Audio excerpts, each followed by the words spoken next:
వరలక్ష్మి వ్రతం అంటే అందరి ఇంట్లో కూడా చాలా స్పెషల్ ఫెస్టివల్గా జరుపుకుంటూ ఉంటారు కదా. మా ఇంట్లో అయితే చాలా బాగుంది. ఇంకా శ్రావణీస్ కిచెన్లో పులిహోర ప్రసాదం ఎలా చేయాలో చూసుకుంటూ నేనైతే పులిహోరని స్టార్ట్ చేసేసాను. నెక్స్ట్ ఇంకా డెకరేషన్ చేసేసి అలా దేవుడు సామాన్ అంతా రెడీ పెట్టుకొని ఆల్మోస్ట్ 90% స్వీట్స్ అయితే కంప్లీట్ అవ్వడానికి వచ్చింది.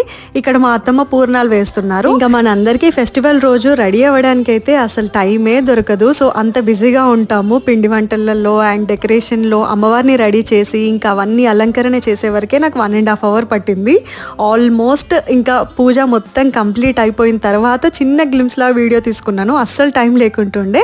ఇంకా ఇంటికి వచ్చిన వాళ్ళందరికీ కూడా వాయినాలు ఇచ్చేసి ఈసారి మాత్రం మేమైతే చాలా చాలా బాగా సెలబ్రేట్ చేసుకున్నాం. నాకు ఎందుకో ఈసారి మంచి పాజిటివ్ వైబ్స్ వచ్చాయి.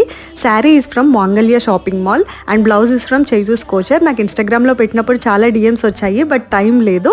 సో మీ అందరికీ వీడియో నచ్చితే లైక్ చేయండి అండ్ నా ప్రీవియస్ వ్లాగ్స్ని కూడా సపోర్ట్ చేయండి. Bye bye.